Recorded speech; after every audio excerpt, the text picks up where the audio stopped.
तक पहुंच नहीं सकता। महावीर भगवान को केवल ज्ञान हो गया, लेकिन 66 दिन तक उनकी दिव्य ध्वनि नहीं खिड़ी।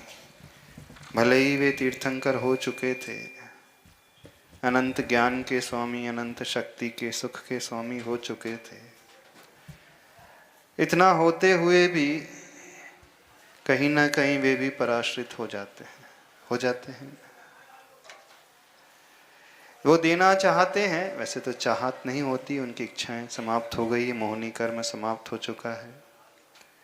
जितने भी तीर्थंकर होते हैं केवली भगवान होते हैं, चारों घातिया कर्मों को नष्ट करके ही केवल ज्ञान को प्राप्त करते हैं। मोहनी कर्म, ज्ञानावर्णी, दर्शनावर्णी और अंतराय, चार घातिया कर्म जिनके नष्ट हो चुके हैं, वे ही सर्वज्ञ होते हैं, केवली भगवान होते हैं। अब उनका मोह नहीं है तो इच्छा नहीं होती है, शक्ति उनके भीतर है, फिर भी वह दिव्य ध्वनि, वह दिव्य उपदेश हम तक नहीं पहुंच पाता है, सिर्फ इसलिए कि एक माध्यम का अभाव होता है। क्योंकि उनकी वाणी ऐसी है जैसे किसी पावर हाउस से इलेक्ट्रिसिटी का जनरेशन होना। वह इलेक्ट्रिसिटी यदि आपके घर में डायरेक्ट आ जाए तो क्या हो जाता है? फॉल्ट हो जाएगा, शॉर्ट सर्किट हो जाएगा। वो डायरेक्ट करंट नहीं आ सकता, अल्टरनेट करंट के माध्यम से, ट्रांसफार्मर के माध्यम से ही आपके घर तक पहुंच सकता है। ठीक तीर्थंकर भगवान उस पावर हाउस की भांति होते हैं। उनकी शक्ति को, उनकी उस ऊर्जा को, उनके उस उपदेश को हम डायरेक्ट नहीं झेल सकते। हम तक उनका उपदेश यदि पहुंचना है तो गणधर परमेष्टि की आवश्यकता होती है। तो गणधर परमेष्टि हमारे जीवन में बहुत महान होते हैं, इसलिए उन्हें गुरु के रूप में देखा जाता है। इसलिए भगवान से पहले गुरु को नमस्कार किया जाता है ना। भारतीय संस्कृति में प्रचलित है श्री गणेशाय नमः। क्यों? गणेश और कोई नहीं होते हैं, जो गणों के ईश, यानी गणधर परमेष्टि को ही गणेश कहा जाता है। श्री गणेशाय नमः का अर्थ है शुरुआत हो रही है, प्रारंभ हो रहा है। ऐसे ही वो दिव्य उपदेश पहुंचाने वाले हमारे लिए वे गणेश गणधर होते हैं, इसलिए सर्वप्रथम परम गुरु को नमस्कार किया गया है। वो हमारे लिए सबसे अधिक उपकारी हैं। उन्हीं के अभाव में महावीर भगवान की दिव्य ध्वनि हम तक नहीं पहुंच पा रही थी। तो हमारे लिए डायरेक्ट उपकारी कौन हुए? तीर्थंकर की गणधर परमेष्टि। गणधर परमेष्टि उपकारी हुए। हाँ, उनके लिए तीर्थंकर भगवान है, लेकिन हमारे लिए तो जो हमारी मदद करे वो उपकारी हुआ।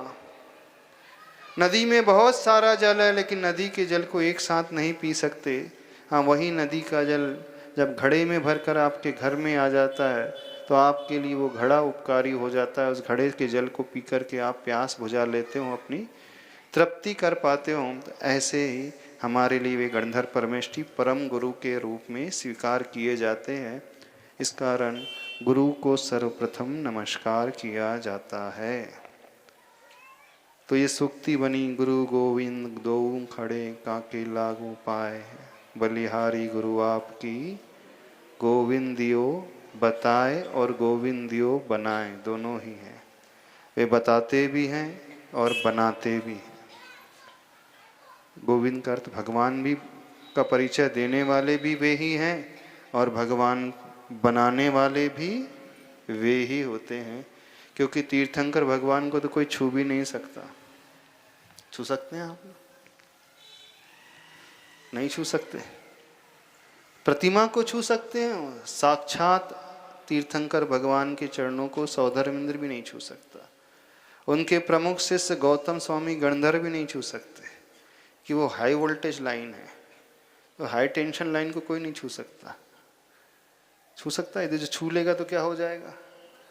बस ऐसे ही तो हाई टेंशन लाइन से डाइल्यूट होकर के जब वो आती है वाणी, वो उपदेश, तो उनके वाणी को, उपदेश को डाइल्यूट करने वाले वे गणधर परमेष्टि होते हैं। तो उन गणधर परमेष्टि की पूजा को बहुत अच्छे से करना चाहिए। मुनि दीक्षा के पूर्व भी इस इन गंधर्व वलय की पूजा, इस गंधर्व परमेष्टि के विधान को सभी लोग करते हैं। तो जो अपना आत्म कल्याण करना चाहता है, इन गंधर्व परमेष्टि को अच्छे से पूजें। गंधर्व परमेष्टि होते ही इन्हें 63 रिद्धियाँ प्रकट हो जाती हैं। 64 रिद्धियाँ होती हैं टोटल।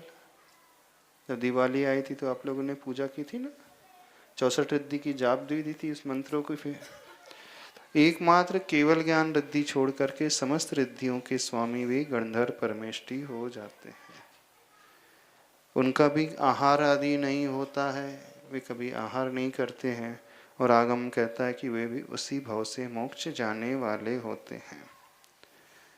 तो ऐसे समवसरण स्थित चतुर्विंशति तीर्थंकर गंधर्व परमेष्टि को नमस्कार करते हुए आपको पूजन करना है। ओम ह्रीं समवसरण स्थित श्री चतुर्विंशति तीर्थंकर गंधर्वेभ्यो नमः। जन्म जरा मृत्यु विनाशनाय बोलिए स्वाहा। ताप मिटाने क्लेश भाव से दूर रहे सो भाए, चंदन अर्पित करके भव संताप मिटाना चाहे। वृषभ सेन आदिक 1452 जग विख्यात रहे, पूजो गणधर जेल धर्म को बतला दे सुख खास हरे। कौन सा ताप मिटाना है? भव संताप। दूसरों को ताप तो नहीं देते हो? हाँ, कुछ लोग होते हैं टेंशन लेते नहीं लेकिन देते हैं वो। तो कभी ताप दिया नहीं जाना चाहिए। ऐसा व्यवहार ना करे कि आपके शब्दों को सुनकर के वो संतापित हो सके। संताप यदि अपना मिटाना चाहते हैं तो दूसरों को ताप देना बंद करें, क्योंकि वह ताप शब्दों के माध्यम से होता है और बड़ा खतरनाक होता है ना, खतरनाक। ऐसी अंदर तक चुभती है, पता भी नहीं चलता, लेकिन चोट गहरी कर जाती है वो बात, किसी को ज्ञात ही नहीं हो पाता है, और वो कई दिनों नहीं वर्षों तक चलती रहती है। हाँ, तो ताप मिटाना यदि हम चाहते हैं स्वयं का, तो दूसरों को ताप देना बंद करे, क्योंकि इसी ताप से, इसी संताप से असाता वेदनी कर्म का आश्रव होता है। दुख शोक तापा क्रंदन वद परिदेव, ये असाता वेदनी कर्म के आश्रव के कारण है, और इन्हीं असाता वेदनी कर्म के उदय से सब दुख की प्राप्ति होती है। तो ना हमें स्वयं दूसरों को ताप देना है, प्रताड़ित करना है, और न ही ताप का भाव, क्लेश का भाव, दुख का भाव अपने भीतर लेकर के आना है। उस क्लेश के भाव को नष्ट करने के लिए क्या चढ़ा रहे हो? चंदन। ओम ह्रीं समवसरण स्थित श्री चतुर्विंशति तीर्थंकर गणधरेभ्यो नमः। भवताप विनाशनाय चंदनम निर्वपामिते। अक्षय पद को पाना जिनके निश्चित गए प्रभु बतलाते, लौकिक आशा तज करे अक्षत चरण चढ़ा कर हर साथे। वृषभ सेन आदिक 1452 जग विख्यात रहे, पूजो गणधर जेल धर्म को बतला दे सुख खास हरे। लौकिक आशा तज कर लिखा है, लौकिक आकांक्षा नहीं करना। सही से बताओ, विधान कर रहे हो तो कौन सी आकांक्षा लेकर के कर रहे हो? कोई आशा लेकर के कर रहे हो? कौन सी? पारलौकिक आशा लेकर के करना, लौकिक नहीं। कौन सी आकांक्षा? दुख खाओ, कम्मक खाओ, बोहिला हो, सुगई गमनम, समाहि मरणम, जिन गुण संपत्ति हो मज्जा। सिर्फ बोलते ही हो, करते कुछ नहीं, वाली आकांक्षा। कईयों को तो इसका अर्थ ही नहीं मालूम क्या बोल गए हम। अर्थ ज्ञात है? नहीं है। दुखों का क्षय हो, कर्मों का क्षय हो, बोधि की प्राप्ति हो, जिनगुण संपत्ति की प्राप्ति हो, समाधि मरण हो, सदगति हो। आप बोलोगे सिर्फ एक भाव याद करोगे, दुखों का क्षय हो मेरे, पर कौन से दुख के क्षय की भावना करोगे? शारीरिक दुखों की क्षय की अथवा पारिवारिक दुखों की क्षय की। लेकिन कोई भी व्यक्ति आत्मिक दुखों के क्षय की भावना करता ही नहीं है। सिर्फ घर परिवार के अलावा इसके और कोई भाता ही नहीं है। ध्यान ही नहीं जाता। अब आप कहोगे कि महाराज जी जहाँ दिन भर रह रहे हैं जैसे में उलझे हुए हैं वहीं तो ध्यान जाएगा। एक बार उस भावना को करके तो देखो, ये भावना तो अपने आप पूरी हो जाएगी। सपने ऊंचे देखना सीखो जिंदगी में, ऊंचे के पाने की आकांक्षा रखो तो नीचे तो अपने आप ही मिल जाएगा। छोटा मोटा तो वैसे ही मिल जाता है। सोना खरीदने जाते हो तो डिब्बी की थोड़ी आकांक्षा रहती है कि डिब्बी मिलेगी कि नहीं। हार खरीदने तो डिब्बी चाहिए। हाँ हाँ हाँ, कि डिब्बी के लिए कोई खरीदता है 1 तोला सोना का हार का? वो तो अपने आप मिलता है, क्यों चिंता करते हो? जो डिब्बी की आकांक्षा लेकर के जाएगा वो अच्छी डिब्बी दिखती है, बड़ी लाल कलर की है, अच्छी वेलवेट का कपड़ा लगा रहता है और हार का जो केस रहता है बड़ा अच्छा सा रहता है। ये जो लौकिक आकांक्षा है, पारिवारिक आकांक्षा है, शारीरिक आकांक्षा है, धन आदि की आकांक्षा है, वो सिर्फ डिब्बी की भांति है, उससे ज्यादा नहीं है। एक भिखारी है ना, चौराहे पे खड़े होकर के कितना मांगता है यहाँ पे आपके हरदा में? कितनी औकात है भिखारी की? पैसे का तो होगा नहीं आज, 5 का सिक्का कि 10 का? 5 से 10 रुपए से ज्यादा नहीं चाहता ना? नहीं, उसकी औकात ही 5-10 रुपए की होती, उससे ज्यादा चाहता ही नहीं। अब जो 3 लोग के नाथ है वो देने वाले हैं, उनकी हैसियत भी तो देखना। कोई बड़े पार्टी आए और आप उससे, वो आपके ऊपर प्रसन्न हो जाए, प्रधानमंत्री आ जाए, बोले तुमको जो मांगना मांग लो, आपने पार्षद की टिकट मांगी भी तो हाँ पार्षद की टिकट मिल जाए, अरे ये भी कोई बात हुई? जो एमपी की टिकट देने की कैपेबिलिटी रखता था उससे मांगी तो पार्षद की टिकट मांगी आपने, क्या मिलेगा उससे आपको? तो उससे अपनी क्षमता पता चलती है। जितनी संकीर्ण विचारधारा होगी वो उतना ही मांग पाएगा। बड़ों से कभी कम नहीं मांगा जाता है, बड़ों से हमेशा बड़ा मांगा जाता है। नहीं मांगा चाहता है, मांगना भी चाहिए, हम बोल रहे हैं मांगना चाहिए। अब भगवान को ही मांग लो ना। हाँ मांगना है तो भगवान को ही मांग लो, भगवान को मांग ले तो सब मिल जाएगा अपने आप। प्राइम मिनिस्टर आता है तो अपने आप सारा व्यापार साथ में आता है, सारी रोड सुधर जाती है, स्ट्रीट लाइट सुधर जाती है, सारी स्वच्छता अभियान वाली सारी सब कुछ हो जाता है। जो वर्षों से काम अटके रहते हैं, एक बार उनकी विजिट हो जाती है, सारे काम अपने आप निपट जाते हैं। तो मांगना तो भगवान को मांगो एक बार। भगवान को जो व्यक्ति मांग लेगा, ऐसी आशा रखेगा, तो ये छोटी मोटी आशा है ना आपकी आशा की कितनी है? एक फ्लैट हो जाए, एक गाड़ी हो जाए, एक मकान हो जाए, एक प्लॉट हो जाए, अथवा एक बहू आ जाए, एक पोता हो जाए, इससे ज़्यादा नहीं है। सही बता रहे हैं, इससे ज़्यादा औकात नहीं है आप लोगों की मांगने की। इससे ज़्यादा है मांगने की औकात? जो आपने मांगा कितने दिन तक चलेगा बताइए? एक घर भी मांगा तो 10, 20, 40 साल उसके बाद चला जाएगा। मांगो ऐसा जो कभी समाप्त ना हो। जब समाप्त हो जाए फिर क्या मांग? तो मांगो ऐसा जिसका कभी क्षय ना हो। इस कारण कहा जा रहा है अक्षय पद को मांगने की भावना रखो, वो कभी नष्ट ना हो, ऐसी भावना रखो, वो आशा रखो। वो आशा लौकिक नहीं पारलौकिक आशा कहलाती है। आप लोगों की आशा इतनी ही होती है। तो हम भगवान को भी नहीं समझते कि हमारे भगवान कितने कैपेबल हैं। वे 3 लोग के नाथ हैं, अनंतता को लिए हुए होते हैं, तो उनसे तो अंत वाली वस्तु मांगी ही नहीं जाती है। ऐसी व्यक्ति वस्तु मांगे जो अनंतता को लिए हो, कभी समाप्त ना हो, वो सही आकांक्षा होती है।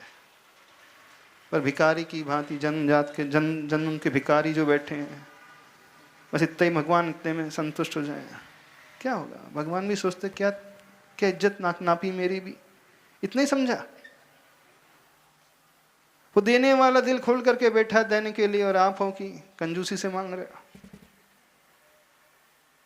कभी कंजूसी नहीं करना।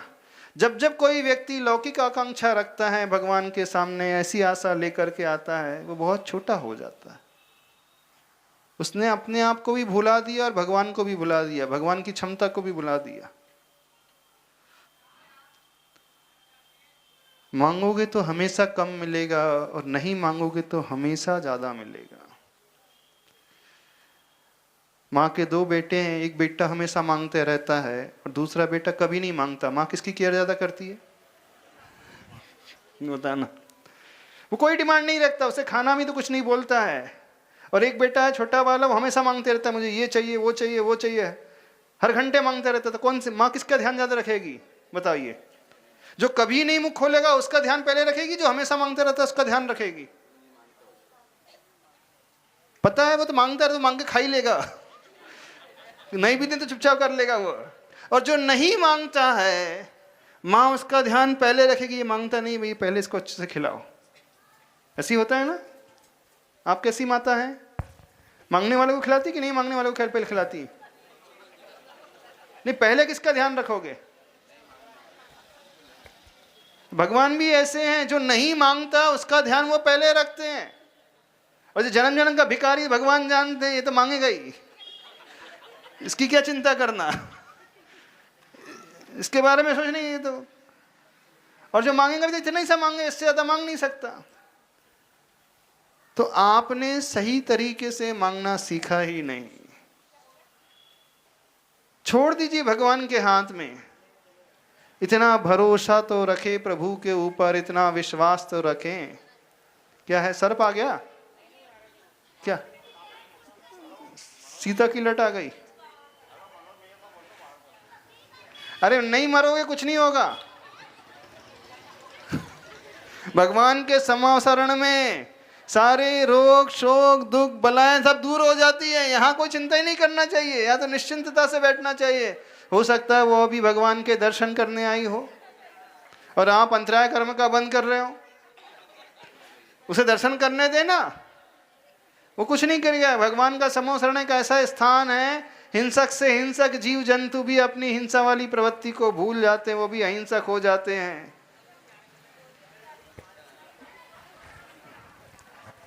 हम जो बात कह रहे थे, जो व्यक्ति आशा रखता है भगवान से लौकिक, ये तब होता है जब उसकी श्रद्धा की कमी होती है। जिसका विश्वास कमजोर होता वही मांगता है, और जिसका विश्वास मजबूत होता है, जो समर्पण करना जानता है भगवान के चरणों में, वो उसे इतना विश्वास होता है कि मेरी माँ मुझे संभाल लेगी, मुझे चिंता करने की आवश्यकता नहीं, वो मेरे पीछे पीछे भागेगी मुझे खिलाने के लिए। ऐसे ही होता है ना? वो बच्चा बड़ा निश्चिंत रहता है और माँ ही चिंता करती है, खा ले खा ले खा ले, उसको कोई चिंता नहीं होती। क्यों चिंता नहीं होती? बता दी क्यों चिंता नहीं होती इस बच्चे को? उसका इतना विश्वास है माँ के ऊपर कि वो चिंता करेगी, उसका समर्पण इतना है। बस ऐसा समर्पण लाना सीखो, इतना विश्वास तो करना सीखो। आपको चिंता करने की कोई आवश्यकता नहीं, प्रभु चिंता करेंगे उस भक्त की। ये कहलाती है भक्ति, ये कहलाता है समर्पण का भाव, ये कहलाती है पूजा। उस माँ से मांगने की आवश्यकता होती है जो सौतेली होती है। जो सौतेली नहीं होती उससे कभी नहीं मांगता है बेटा। जिसके ऊपर विश्वास नहीं है उससे वो मांगेगा, क्या पता दे अथवा ना दे। आप भगवान को क्या मांगते हो, सौतेला कि अपना? बताइए। सौतेले ही मान रहे हो और क्या है? अपनों से कभी मांगने की आवश्यकता नहीं पड़ती, क्योंकि अपनों जो अपने होते वो चिंता करते हैं। हाँ, जो सौतेला होता है उसे तो तब अच्छा लगता है ये तो ऐसी भूखा मरता रहे। जो सौतेली माँ होती ना, उस बच्चे की ज़्यादा केयर नहीं करती, उससे फ़र्क नहीं पड़ता वो भूखा है नहीं है, खा रहा है पी रहा है, उसे कोई फ़र्क नहीं पड़ता।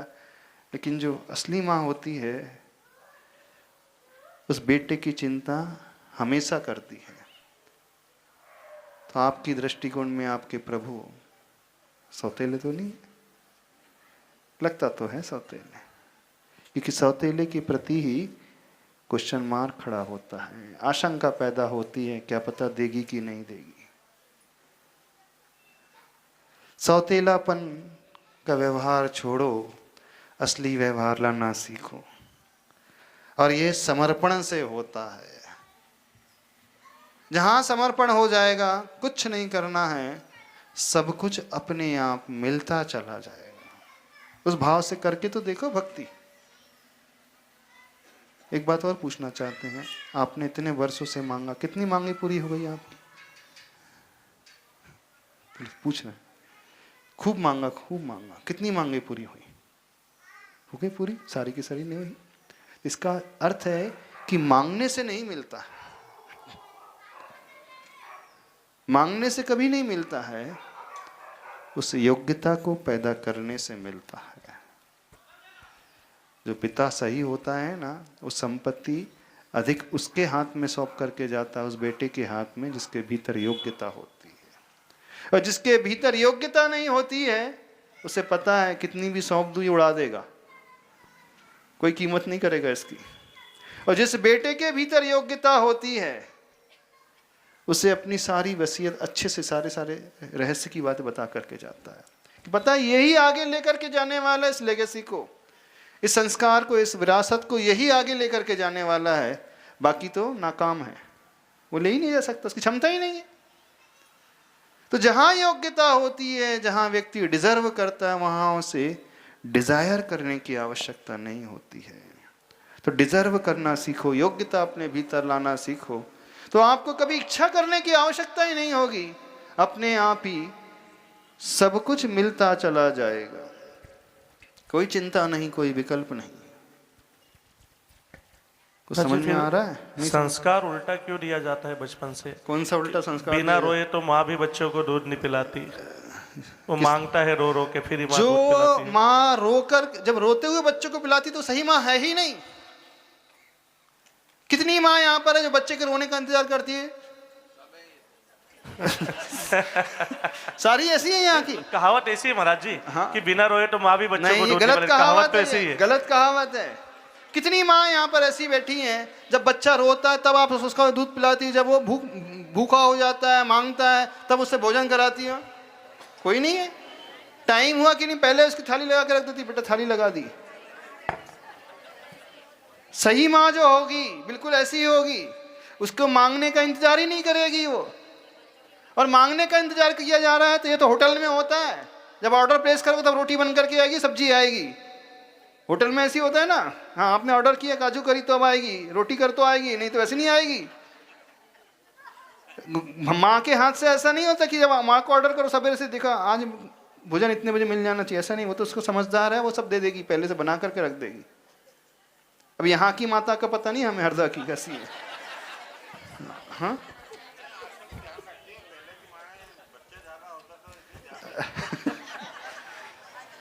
नहीं, बच्चे एक हो चाहे 4 हो चाहे 8 हो चाहे 12 हो, माँ के लिए तो सब एक जैसे होते हैं।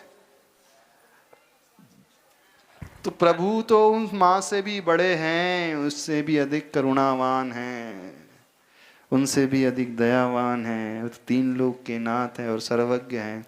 वे सब जान रहे हैं, जानते हैं कि नहीं कि कौन व्यक्ति, कौन भक्त कैसा है, उसकी भक्ति कैसी है, कितना पीड़ा में है, कितने दुख में है। तो जो जान रहा है स्पष्ट रूप से, वो कमी हम पूरी नहीं करेगा हमारी? क्यों नहीं करेगा? अवश्य करेगा। फिर भी यदि हम मांग रहे हैं तो ये हमारी कमी है, हमारे विश्वास की कमी, हमारे समर्पण की कमी, इसलिए ऐसा होता है। तो आपसे कहना चाह रहे हैं, समर्पण लाना सीखो। और जहां डिवोशन होता है वहां कोई मांग नहीं होती है, कोई भाव नहीं होता है, कोई इच्छा नहीं होती है। बस मेरा कर्तव्य है डिवोशन करना, समर्पण होना। मैंने कर दिया, अब सामने वाला अपने आप समझ लेगा। जहां समर्पण के बाद मिलता है ना, वो अद्भुत मिलता है। इस बात को स्वीकारना, समझना। और मांग करके ले भी लोगे ना तो वो सेटिस्फेक्शन नहीं मिलेगा, संतुष्टि नहीं मिलेगी। आप लोग कैसा जीवन चाहते हो, थोड़ा सा समझो। जन्म जन्म के भिखारी मत बनो। मांगोगे भी तो 5 पैसे मांगोगे, उससे ज़्यादा नहीं मांगोगे। इतनी औकात है, उससे ज़्यादा औकात नहीं है। मांगोगे तो एक फ्लैट ही मांग पाओगे, एक गाड़ी मांग पाओगे, उससे ज़्यादा मांग ही नहीं पाओगे। आप लोग मांग पाओगे इससे ज़्यादा? यदि भगवान आ गए बोले ठीक है मांग ले जो मांगना है, तो क्या मांगोगे आप?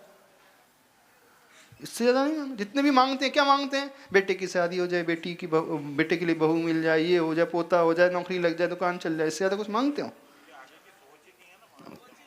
सोच ही नहीं है। तो वही तो सोचो। हाँ, हम तो सोच रहे हैं कि आप बड़ी सोचो, मांगना ही है तो भगवान को मांग लो, मांगना ही है तो अनंत को मांग लो जो कभी समाप्त ना हो। क्यों अंत को मांग करके चल रहे हो, इतना इतना सा मांग करके चल रहे हो? भगवान को मांग लो। भगवान जहां आ जाते हैं वह व्यक्ति कभी परेशान रहेगा ही नहीं। जिस रथ पे भगवान सवार हो जाते हैं वहां तो विजय निश्चित रहती है। जिस हृदय में भगवान रहते हैं वहां दुख हो ही नहीं सकता। हाँ, तात्कालिक लगेगा कि थोड़ी परीक्षा हो रही है, हाँ परीक्षा भी होगी, लेकिन सफलता अवश्य मिलेगी। ठीक है, चलें। क्या समझ में आया? मांगना नहीं है। लौकिक आशा तजकर रक्षत, चरण चढ़ाकर हर्षाते। तो लौकिक आशा छूट जाएगी। अब आप कहोगे महाराज जी अब यहाँ तो अच्छा लग रहा है, लेकिन घर जाके वैसे हो जाओगे, मंदिर जाके वैसे हो जाओगे। देख लो आपको जैसा होना है मिलेगा, मांगने से भी मिलेगा, हम कह रहे हैं, लेकिन उतना ही मिलेगा, उससे ज़्यादा नहीं मिलेगा। और नहीं मांगोगे तो कई गुना ज़्यादा मिलेगा। अब निर्णय आपको करना है। और मांग भी लोगे तो आपने सारी अपनी पूजा है, सारे अपना विधान है, सारा अपना त्याग है, बेच दिया उस मांग के लिए। सारा दान है आपने बेच दिया। ये सौदा हो गया, ये व्यापार हो गया। जो आपने दान दिया, जो आपने पूजा की, जो समय निकाला, उस समय के बदले में, पूजा के बदले में आपने इतनी डिमांड रख दी थी, हिसाब किताब बराबर हो गया। अब पुण्य नहीं बचेगा, बैलेंस हो गया। और यही होता है। बनिया है, जो बनिया बुद्धि वाला होता है वो दूर की सोच रखता है। जो दिहाड़ी मजदूर होता है वो रोज कमाता रोज खाता है। दिहाड़ी मजदूर मत बनो, डेली वेजेस वाले मत बनो। अभी पूजा कर रहे हो उसके बदले में मांग लो। नहीं मांगोगे तो हमेशा के लिए मिलता रहेगा, और मांग लोगे तुम तो भी मिलेगा, उसमें संदेह नहीं कि नहीं मिलेगा, मिलेगा, लेकिन उतना ही मिल जाएगा, हिसाब किताब बराबर। आपने 4 दिन पूजा की, इतने दिन की, उसके बदले में पा लिया, ये तो बार्टर सिस्टम हो गया, लेन देन वाली बात हो गई। यहाँ पुण्य का स्टॉक समाप्त हो जाएगा, यहीं पे खत्म हो गया।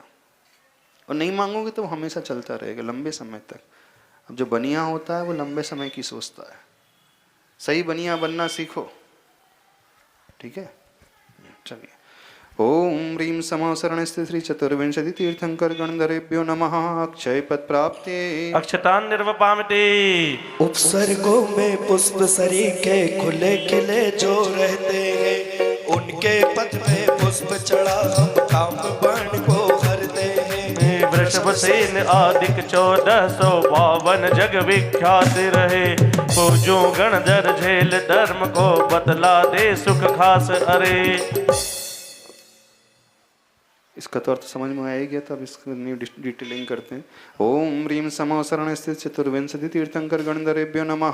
कामान विध्वंसनाय पुष्पम निर्वपामति। इष्ट मधुर मिष्ठान समागे सबके मन को भाते तो, भूख मिटाने घेवर बावर ले उनके पद आते हो। वृषभतेक आदिक 1452 जग विख्यात रहे। पूजो गणधर झेल धर्म को बतला दे सुख खास अरे। ओम ह्रीं समो शरण स्थित चतुर्विंशति तीर्थंकर गणधरेभ्यो नमः। क्षुधा रोग विनाशनाय नैवेद्यम निर्वपामति। भव्यों का अज्ञान मेट सत ज्ञान ज्योति को प्रगटाया, उनके पाद पद के पूजा करने दीपक में लाया। वृषभसेन आदिक 1452 जग विख्यात रहे। पूजो गणधर झेल धर्म को बतला दे सुख खास अरे। अपना ज्ञान अंधकार जो है उसे समाप्त करना है। इसी अज्ञान के कारण आज तक भटकते हुए आ रहे हैं। इस अज्ञान से आज तक ऊपर नहीं उठ पाए हैं। कौन सा अज्ञान है? मोह रूपी अज्ञान। उसे ही दूर करके आगे बढ़ना है। ओम ह्रीं समो शरण श्री चतुर्विंशति तीर्थंकर गणधरेभ्यो नमः। मोहांधकार विनाशनाय दीपम निर्वपामति। अष्ट अंग से युक्त ज्ञान दृग अष्ट कर्म से बचने को, धारा जिनने उनको पूजो धूप चढ़ा विधि हरने को। वृषभसेन आदिक 1452 जग विख्यात रहे। पूजो गणधर झेल धर्म को बतला दे सुख खास अरे। कौन सी धूप चढ़ाओगे? किस लिए चढ़ाओगे? 8 कर्म से बचने के लिए, कि 8 कर्म को अर्जन करने के लिए, 8 कर्म की धूप को खेना है, अर्थात जो अपने अशुभ कर्म हैं, अशुभ वृत्तियां हैं, उसे खेना है। क्योंकि हमारे कर्म जो बनते हैं हमारे अशुभ योग के द्वारा, अशुभ मन वचन काय की प्रवृत्ति के द्वारा। कर्म तभी तो नष्ट होंगे, कब उसी से छूटना शुरू होंगे। पहले तो नहीं करना, जो अशुभ करते हैं मन से, वचन से, काय से, उसे छोड़ने का संकल्प लेकर के धूप चढ़ाना है। ओम ह्रीं समो शरण श्री चतुर्विंशति तीर्थंकर गणधरेभ्यो नमः। अष्टकर्म दहनाय धूपम निर्वपामिति। मातृ मोक्ष सुख पाने चेतन पुरुषार्थी बन ललचाया, उनकी पूजा करने श्रीफल की थाली भर में लाया। वृषभसेन आदिक 1452 जग विख्यात रहे, पूजो गणधर झेल धर्म को बतला दे सुख खास। अरे मोक्ष सुख सही में पाना चाहते हैं लोग? आप लोग कितने लोग चाहते हैं मोक्ष सुख? कुछ नहीं मिलेगा मोक्ष में। पत्नी नहीं रहेगी, हाँ, गाड़ी नहीं रहेगी, लाड़ी नहीं रहेगी, हाँ, घर नहीं रहेगा और भोजन नहीं रहेगा, कोई नहीं रहेगा, बच्चे नहीं रहेंगे, घर नहीं रहेगा, पैसा नहीं रहेगा और पद भी नहीं रहेगा, मुकुट भी नहीं रहेगा, माला भी नहीं रहेगी, मंच भी नहीं रहेगा, हाँ, कोई पूछने वाला नहीं रहेगा, नौकर ना चाकर, न खाना ना पीना, ना घूमना ना फिरना। बोर नहीं हो जाओगे ऐसे मोक्ष में जाकर? हाँ, कोई नहीं, बात करने वाला भी कोई नहीं, आप अकेले रहोगे, फिर तो समस्या है ना। हाँ, तो इस कारण मोक्ष नहीं चाहते। देखो उस मोक्ष में कुछ भी नहीं है, जो यहाँ है वो कुछ नहीं मिलेगा। फिर भी छाई सुख है महाराज जी। सोच लो, जो आपके पास है, ना कोई बात करने वाला, ना खाना पीना, घूमना फिरना, ऐशो आराम, न एसी, न कूलर, न टीवी, न फ्रिज, कुछ नहीं रहेगा। कुछ भी नहीं है जो आपके पास, ना बच्चे, ना बीवी, ना पति, ना पत्नी। अब क्या करोगे? लिपस्टिक स्टिक कुछ भी नहीं मिलने वाली। अरे कुछ यहां तक की शरीर भी नहीं है। चलो अब फिर कुछ है ही नहीं तो फिर क्या मतलब है ना?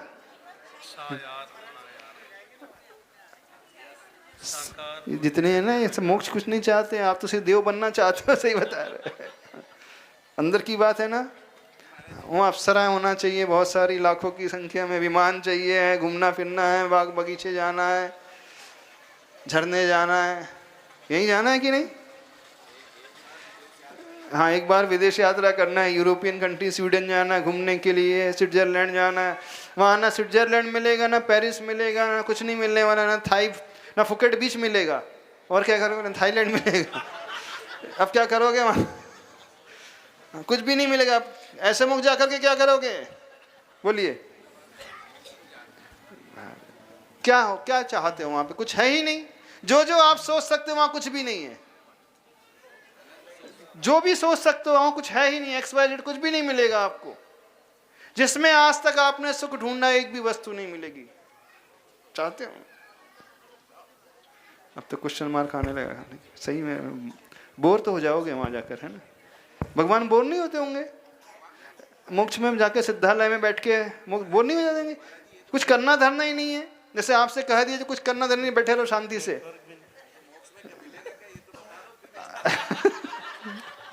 नेटवर्क भी नहीं। हाँ, नेटवर्क भी नहीं मिलेगा, फोन भी नहीं मिलेगा, कुछ नहीं मिलेगा। मोक्ष में क्या मिलेगा? जो यहाँ नहीं है वो मिलेगा। सब कुछ है तो फिर नहीं जाना ना आप मोक्ष। सही बात तो ये है, अधिकांश लोग मोक्ष जाना ही नहीं चाहते हैं। वो स्वर्ग ही जाना चाहते हैं और कहीं नहीं जाना चाहते। हाँ, मोक्ष का मतलब है दुख नहीं है। उदाहरण दे देते हैं। हाँ, जब आप बीमार हो जाते हो, टैबलेट खाते हो, 5 स्टार हॉस्पिटल में एडमिट होते, तब अच्छा लगता है कि जब बीमारी नहीं तो तब अच्छा लगता है। अरे 5 स्टार हॉस्पिटल नहीं गए, क्या देखा दुनिया में? वो एम्बुलेंस नहीं देखी, क्या देखा दुनिया में? इतनी सारी नर्सेस सेवा करने वाली हैं, क्या देखा दुनिया में? हाँ, नहीं 5 स्टार हॉस्पिटल में जाकर के देखो तो क्या इतना अच्छा है। कभी खा के देखी दवाई? वो भी क्या दिन होते हैं जो रोज सुबह दोपहर शाम रात 4 नहीं 8 गोली खा रहा है। वो ज़्यादा अच्छा है कि गोली नहीं खा रहा ज़्यादा अच्छा है? हाँ, तो गोली खा करके फिर अपने दुख को नष्ट करना, दुख को कम करना, व्यक्ति इसमें सुख मानता है। और मोक्ष वो स्थिति होती है कि वहाँ दुख ही पैदा नहीं होता है, तो कभी कोई इच्छा ही नहीं होती है, पैदा होती है। और जहाँ इच्छा ही समाप्त हो जाती है तो वो सबसे सुखी इंसान होता है, सुखी जीव होता है। मोक्ष में किसी प्रकार की कोई आकुलता ही नहीं है, कोई विकल्प ही नहीं, कोई इच्छा नहीं, कोई आसक्ति नहीं, कोई टेंशन नहीं, कुछ नहीं। एक वह स्थिति है जब कुछ भी नहीं है, जब हम स्वस्थ रहते हैं, कोई विकल्प नहीं होता है। हमारी इच्छाएं तब होती है पैदा जब भूख लगती है, प्यास लगती है, दर्द होता है, बुखार आता है, पैसे की इच्छा होती, पैसे की कमी होती है। तो वहाँ किसी प्रकार की कोई कमी ही नहीं। जब कमी ही नहीं तो उसको दूर करने के साधन की आवश्यकता नहीं। संसार में जब भी रहेगा, उसे शरीर मिला है तो भूख लगेगी, तो भूख को दूर करने के लिए भोजन चाहिए, प्यास को दूर करने के लिए पानी चाहिए, इच्छाओं को दूर करने के लिए पैसा चाहिए, गाड़ियां चाहिए, व्यक्ति चाहिए, नौकर चाहिए। लेकिन वहां किसी प्रकार के कोई अभाव ही नहीं है, इच्छा ही नहीं है। तो आज संसार में दुनिया जिसे सुख मान रही है वो सुख नहीं है, वो तो दुख का प्रतीकार है। आप जिसे सुख समझ रहे हो, भोजन करके सुख कहाँ मिल रहा है? पहले भूख की इच्छा पैदा हुई है, पेट में भूख लगी, फिर उसमें भोजन डाला, फिर आपको अच्छा लगा, प्यास पैदा हुई, फिर पानी डाला, अच्छा लगा, काम की इच्छा पैदा हुई, फिर आपने शांत की, फिर आपने उसे।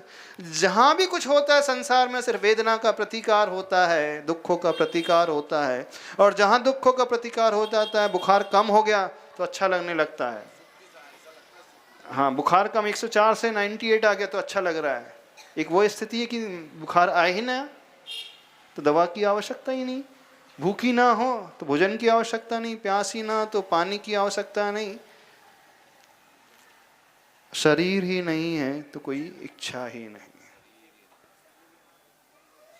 जहाँ शरीर रहता है वहाँ सारी इच्छाएं पैदा होती हैं। जहाँ शरीर होता है इंद्रियां होती हैं, इंद्रियाओं के माध्यम से कुछ पाने की इच्छा होती है, फिर इच्छा करता है तो राग देश का परिणाम है, राग देश का परिणाम है तो कर्म का बंध है, कर्म का बंध है तो उसका फल मिलेगा, उदय आने पर उदय आएगा तो फल मिलेगा, तो फिर दुख होगा, फिर दुख होगा तो फिर राग देश का भाव होगा, फिर चक्र हमेशा से चलता आया है। मोक्ष में इन सब से ऊपर उठ करके एक अलग स्थिति है। शरीर वो जड़ होता है, जो दुख के लिए भटकाने वाला होता है, वो वही समाप्त हो जाता है। ना रहेगा बांस, ना बजेगी बांसुरी। तो मोक्ष की स्थिति वो स्थिति होती। तो अब चाहते हो मोक्ष की नहीं? विचार करते हैं। चलो। ओम ह्रीं समासरण स्थित श्री चतुर्विंशति तीर्थंकर गणधरेभ्यो नमः। मोक्ष फल प्राप्ते फलम निर्वपामिति। अनर्घ पद को छोड़ न कोई, पद जिनके मन भाता है, उनके पद में अर्घ चढ़ाने चेला पद में आता है। वृषभ सिंहादिक 1452 जग विख्यात रहे, पूजो गणधर झेल धर्म को बदला दे सुख खास रहे। ओम ह्रीं समासरण स्थित चतुर्विंशति तीर्थंकरेभ्यो नमः। गणधरेभ्यो नमः। अनर्घपद प्राप्ते अर्घं निर्वपामिति। स्वाहा। जी महाराज जी। आइए आगे के अपन आज के 24 सर्ग चढ़ाएंगे। आज की अंतिम पूजा, बाकी पूजाएं कल करेंगे। जो हमारे 8 इंद्र बने हैं ये क्रम से 3-3 अर्घ सभी समर्पित करेंगे और ये आज की 24 सर्गों की अर्घावली पूरी करेंगे। ब्रह्म, ब्रह्मोत्तर, लांतव, कापिष्ट, शुक्र, महाशुक्र, सतार, सहस्रार, जो हमारे 8 इंद्र